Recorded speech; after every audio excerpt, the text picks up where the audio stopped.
मूर्खों, कैसे हो आप लोग। आशा करती हूँ आप सब ठीक होंगे। निधि चैनल में आप सबका स्वागत है। आज मैं आपको पुरुषोत्तम मास महात्म का 20वें अध्याय का पाठ सुनाऊंगी। कथा को पूरा सुने, बीच में बिल्कुल ना छोड़ें। 20वें अध्याय की कथा प्रारंभ। सूत जी बोले, हे विप्रो, नारायण के मुख से राजा दृढ़ धनवा ने पूर्व जन्म का वृत्तांत श्रवण कर अत्यंत तृप्ति न होने के कारण नारद मुनि ने श्री नारायण से पूछा। नारद जी बोले, हे तपोधन महाराज, दृढ़ धनवा ने मुनि श्रेष्ठ वाल्मीकि जी से क्या कहा, सो विस्तार सहित विनीत मुझको कहिए। नारायण बोले, हे नारद सुनिए। राजा दृढ़ धनवा ने महाप्राज्ञ मुनि श्रेष्ठ वाल्मीकि मुनि की प्रार्थना कर जो कुछ कहा सो मैं कहूँगा। दृढ़ धनवा बोला, मोक्ष की इच्छा करने वाले लोगों से पुरुषोत्तम मास का सेवन किस प्रकार किया जाए, क्या दान दिया जाए और इसकी विधि क्या है, यह सब संपूर्ण लोक के कल्याण के लिए मुझसे कहिए, क्योंकि आपके समान महात्मा संसार के हित के लिए ही पृथ्वी पर भ्रमण करते हैं। यह पुरुषोत्तम मास स्वयं साक्षात पुरुषोत्तम भगवान है। उस पुरुषोत्तम मास के सेवन से महान पुण्य होता है। यह बात मैंने आपके मुख से भली भांति सुनी है। मैंने पूर्व जन्म में सुदेव नामक ब्राह्मण श्रेष्ठ होकर विधि से पुरुषोत्तम मास का सेवन किया, जिसके प्रताप से मेरा मृत पुत्र उठ खड़ा हो गया। हे ब्राह्मण, पुत्र शोक के कारण निरंतर निराहारी मेरा यह पुरुषोत्तम मास बिना जाने ही बीत गया। अज्ञान से हुए पुरुषोत्तम मास का ऐसा फल हुआ कि मृत्यु को प्राप्त भी सुखदेव उठ खड़ा हो गया। हरि भगवान के कहने पर इस अनुभूत पुरुषोत्तम मास का सेवन किया। हे तपोधन, मुझे इस जन्म में वह सब विस्मृत हो गया है, इसीलिए इस पुरुषोत्तम मास का पूजन विधान विस्तार पूर्वक मुझसे फिर कहिए। वाल्मीकि जी बोले, ब्रह्म मुहूर्त में उठकर पर ब्रह्म का चिंतन करें, उसके बाद बड़े पात्र में जल लेकर नेत्रीय दिशा में जाएं। पुरुषोत्तम मास को सेवन करने वाला सोच के लिए ग्राम से बहुत दूर जाए। दिन में तथा संध्या में कान पर जनेऊ को रखकर और उत्तम मुख होकर पृथ्वी को तृण से आच्छादित कर वस्त्र से सिर बांध कर और मुख को बंद कर अर्थात मौन होकर रहे, न थूके और न श्वास ले। इस तरह मल मूत्र का त्याग करें। यदि रात्रि हो तो दक्षिण मुख होकर मल मूत्र का त्याग करें और मूत्रेंद्रिय को पकड़कर उठे। शुद्ध मिट्टी को ले आलस्य छोड़कर दुर्गंध दूर करने के लिए मृतिका से शुद्धि करें। लिंग में 1 बार, गुदा में 5 बार, बाएं हाथ में 3 बार, दोनों हाथों में 10 बार मिट्टी लगावें, दोनों पैरों में 14 बार लगावें। यह गृहस्थाश्रमी को शौच कहा है। इस तरह शौच पर मिट्टी और जल से पैर और हाथ धोकर दूसरा कार्य करें। तीर्थ में शौच न करें। तीर्थ से जल निकाल कर शौच करें तो 2 हाथ जल वाले गड़ई को छोड़कर यदि अनुद्धृत जल में अर्थात तीर्थ में शौच करें तो बाद तीर्थ की शुद्धि करें, अन्यथा तीर्थ अशुद्ध हो जाता है। और इस प्रकार पुरुषोत्तम मास का उत्तम व्रत करने वाला सोच करे। तदंतर 16 कुल्ला और 12 कुल्ला करे। मूत्र का त्याग करने के बाद 8 अथवा 4 कुल्ला गृहस्थ करे। उठकर प्रथम नेत्रों को धो डाले, दातुन ले आवें और इस मंत्र को अच्छी तरह कहकर दंत धावन करे। हे वनस्पति, आयु बल यश वर्च प्रजा पशु वसु ब्रह्म ज्ञान और मेघा को मेरे लिए दो। अपा मार्ग अथवा बैर की 12 उंगल की छेद रहित दातुन कानी उंगली के समान सोटी हो, जिसके परव के आधे भाग में कूची बनी हो, उस दातुन से मुख शुद्धि करें। रविवार के दिन काष्ठ से दातुन करना मना किया गया है, इसीलिए 12 कुल्ला से मुख शुद्धि करे। आचमन कर अच्छी तरह प्रातः काल में स्नान करे।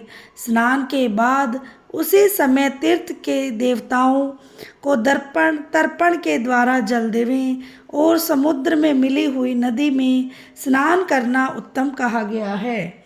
बावली कूप तालाब में स्नान करना विद्वानों ने मध्यम कहा है और गृहस्थ को गृह में स्नान करना सामान्य कहा है। स्नान के बाद शुद्ध और शुक्ल ऐसे 2 वस्त्रों को धारण करें। ब्राह्मण कंधे पर रखे जाने वाले उत्तरीय वस्त्र को सावधानी के साथ हमेशा धारण करें। पवित्र स्नान में पूर्व मुख अथवा उत्तर मुख होकर बैठें और शिखा बांधकर दोनों जांघों के अंदर हाथों को रखें। कुश की पवित्री हाथ में धारण कर आचमन क्रिया को करें। ऐसा करने से पवित्री अशुद्ध नहीं होती, परंतु भोजन करने से पवित्री अशुद्ध हो जाती है। इसीलिए भोजन के बाद उस पवित्री का त्याग करें। आचमन के बाद गोपी चंदन की मिट्टी से तिलक धारण करें। वह तिलक उदर पुंड्र हो, सीधा हो, सुंदर हो, दंड के आकार का हो, ऐसा धारण करें। उदर पुंड्र को अथवा त्रिपुंड्र को हाथ उसके मध्य में छिद्र बनावें। उदर पुंड्र में लक्ष्मी के साथ हरि भगवान स्वयं निवास करते हैं। त्रिपुंड्र में पार्वती सहित शंकर निवास करते हैं और बिना छिद्र का पुंड्र कुत्ते के पैर के समान विद्वानों ने कहा है। सफ़ेद तिलक ज्ञान को देने वाला है। लाल तिलक मनुष्यों को वशीकरण करने वाला कहा गया है। पीला समस्त रिद्धि को देने वाला कहा गया है। इससे भिन्न तिलक को नहीं लगावें। गोपी चंदन की मिट्टी से शंख चक्र गदा पद्म आदि धारण करें। यह संपूर्ण पापों को नाश करने वाला और पूजा का अंग कहा गया है। जिसके शरीर में शंख चक्र आदि भगवान के आयुधों का चिन्ह देखने में आता है, उस मनुष्य को मनुष्य नहीं समझना, वह भगवान का शरीर है। जो शंख चक्र आदि चिन्हों को नित्य धारण करता है, उस देही के पाप पुण्य रूप हो जाते हैं।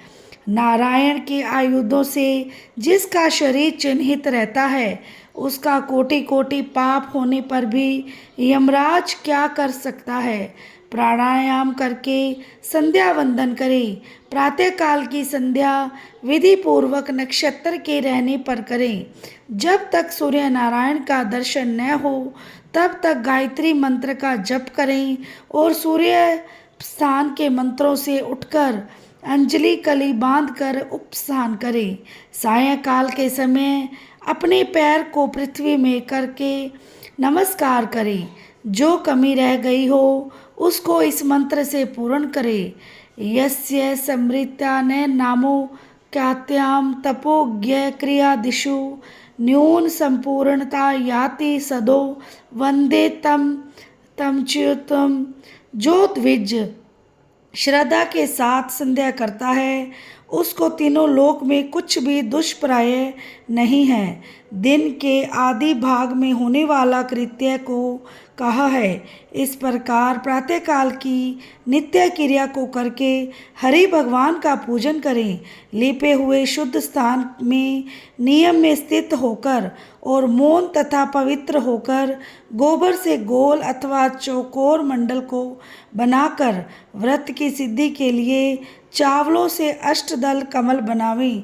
बाद सुवर्ण, चांदी, तांबा अथवा मिट्टी का मजबूत और नवीन छिद्र रहित शुद्ध कलश को उस मंडल के ऊपर स्थापित करें और उस कलश में शुद्ध तीर्थों से लाए हुए कल्याणप्रद जल को भर कर कलश के मुख में विष्णु, कंठ में रुद्र भगवान अच्छी तरह वास करते हैं।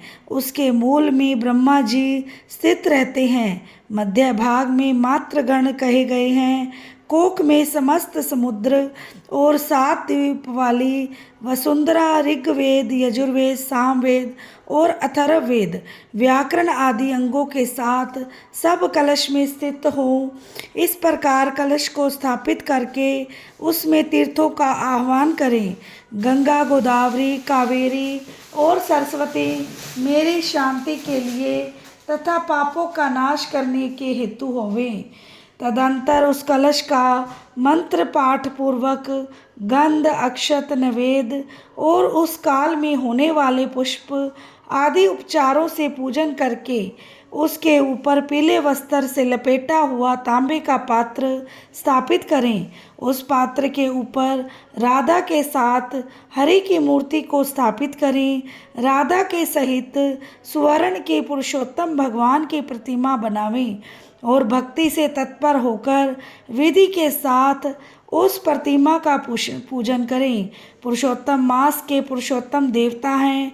पुरुषोत्तम मास के आने पर उनकी पूजा करनी चाहिए। जो इस संसार सागर में डूबे हुए को उबारता है, उसकी इस लोक में भी मृत्यु धर्म वाला कौन मनुष्य पूजा नहीं करता। ग्राम फिर मिलते हैं, धन फिर मिलता है, पुत्र फिर मिलते हैं, ग्रह फिर मिलता है, शुभ अशुभ कर्म फिर मिलते हैं, परंतु शरीर फिर नहीं मिलता। उस शरीर की रक्षा धर्म के लिए और धर्म की रक्षा ज्ञान के लिए हुआ करती है और ज्ञान से मोक्ष सुलभ हुआ करता है। इसीलिए धर्म को करना चाहिए। देह रूप वृक्ष का फल सनातन धर्म कहा गया है। जो शरीर धर्म से रहित है वह बांझ वृक्ष के समान निष्फल है। सहायता के लिए न तो माता कही गई है, न स्त्री पुत्र आदि कहे गए हैं, तथा न पिता, न सहोदर भाई, न धन कहे गए हैं। केवल धर्म ही उसका प्रधान कारण कहा गया है। वृद्धावस्था सिंहनी के समान भय देने वाली है और रोग शत्रु के समान पीड़ा देने वाले हैं। फूटे हुए बर्तन से जल गिरने के समान आयु प्रतिदिन क्षीण होती रहती है। जल के तरंग के समान चंचल लक्ष्मी, पुष्प के समान क्षण मात्र में मुरझाने वाली युवा अवस्था, स्वप्न के राज्य मुक्स के समान संसार के विषय सुख प्रभृति सब निरर्थक हैं। धन चंचल है, चित्त चंचल है और संसार में होने वाला सुख चंचल है। ऐसा ज्ञान कर संसार से विरक्त होकर धर्म के साधन से तत्पर होवें। जैसे सर्प से आधा देह निगले जाने पर भी मेंढक मक्खी को खाने की इच्छा करता ही रहता है, उसी प्रकार काल से ग्रासा हुआ जीव दूसरे को पीड़ा देने में तथा दूसरे का धन अपहरण करने में प्रेम करता है। मृत्यु से ग्रस्त आयु वाले पुरुष को सुख क्या हर्ष करता है। वध के लिए वध स्थान को पहुँचाए जाने वाले पशु के समान सब सुख व्यर्थ हैं। जब धर्म करने के लिए चित्त होता है तो उस समय धन का मिलना सुलभ नहीं होता। जब धन होता है तो उस समय चित्त धर्म करने के लिए उत्सुक नहीं होता। जब चित्त और धन दोनों होते हैं उस समय संपात्र नहीं मिलते। इसीलिए चित्त, वित्त, सत्पात्र इन तीनों का जिस समय संबंध हो गया उसी समय बिना विचार किए ही जो धर्म करता है वही बुद्धिमान कहा गया है। अधिक धन के व्यय से होने वाले हजारों धर्म है। पुरुषोत्तम मास में थोड़े धन से महान धर्म होता है। स्नान, दान और कथा में विष्णु भगवान का स्मरण करना इतना भी उत्तम धर्म यदि किया जाए तो वह महान भय से रक्षा करता है। जिस प्रकार गंगा ही तीर्थ है, कामदेव ही धनुधारी है, विद्या ही धन है और गुण ही रूप है, उसी तरह संपूर्ण महीनों में उत्तम पुरुषोत्तम मास साक्षात पुरुषोत्तम ही है। यद्यपि यह पुरुषोत्तम मास प्रथम समस्त कार्यों में तथा यज्ञों में अत्यंत निंदा था, तो भगवान ने प्रसाद से पृथ्वी से साक्षात भगवान के नाम से प्रसिद्ध हुआ। जिस प्रकार हाथी के पैर में सब प्राणियों के पैर लीन हो जाते हैं, उसी प्रकार समस्त धर्म और कला समस्त पुरुषोत्तम में विलीन हो जाते हैं। जिस प्रकार और नदियों की तुलना गंगा के समान नहीं की जा सकती, कल्प वृक्ष के समान अन्य समस्त वृक्ष नहीं कहे जा सकते, चिंतामणि के समान दूसरे रतन पृथ्वी में नहीं हो सकते, कामधेनु के समान दूसरी गौ नहीं हो सकती, राजा के समान दूसरे पुरुष नहीं हो सकते, वेदों के समान समस्त शास्त्र नहीं होते, उसी प्रकार समस्त पुण्य काल इस पुरुषोत्तम मास के पुण्य काल के समान नहीं हो सकते। पुरुषोत्तम मास के देवता पुरुषोत्तम भगवान हैं, इसीलिए भक्ति और श्रद्धा से पुरुषोत्तम भगवान की पूजा करनी चाहिए।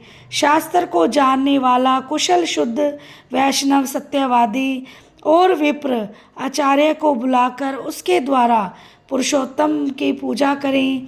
अंतकरण में होने वाले मोह, काम, क्रोध, लोभ, मद, मात्सर्य आदि रूप बड़ी बड़ी मछलियों से पूर्ण अत्यंत ग्रीम वेग वाले इस संसार रूप सागर को पार करने की इच्छा करता है, वह इस भारतवर्ष में आदि देवता पुरुषोत्तम भगवान का अच्छी तरह पूजन करे। बोलो पुरुषोत्तम भगवान की जय हो। कथा के अंत में हमें कीर्तन करना चाहिए। आप भी मेरे साथ साथ कीर्तन कीजिए और आनंद लीजिए। श्रीमन नारायण नारायण नारायण, भजमन नारायण नारायण नारायण, जपमन नारायण नारायण नारायण, लक्ष्मी नारायण नारायण नारायण, श्रीमन नारायण नारायण नारायण, भजमन नारायण नारायण नारायण, जपमन नारायण नारायण नारायण, लक्ष्मी नारायण नारायण नारायण, श्रीमन नारायण नारायण नारायण, भजमन नारायण नारायण नारायण, जपमन नारायण नारायण नारायण, लक्ष्मी नारायण नारायण नारायण, श्रीमन नारायण नारायण नारायण, भजमन नारायण नारायण नारायण, जपमन नारायण नारायण नारायण, लक्ष्मी नारायण नारायण नारायण, श्रीमन नारायण नारायण नारायण, भजमन नारायण नारायण नारायण, जपमन नारायण नारायण नारायण। बोलो श्री लक्ष्मी नारायण भगवान की जय हो। वीडियो को लाइक, चैनल को सब्सक्राइब करना ना भूलें और बेल आइकन को ज़रूर प्रेस करें ताकि मेरी वीडियो की नोटिफिकेशन आपके पास पहुंच जाए। मिलते हैं नेक्स्ट वीडियो में। राधे राधे।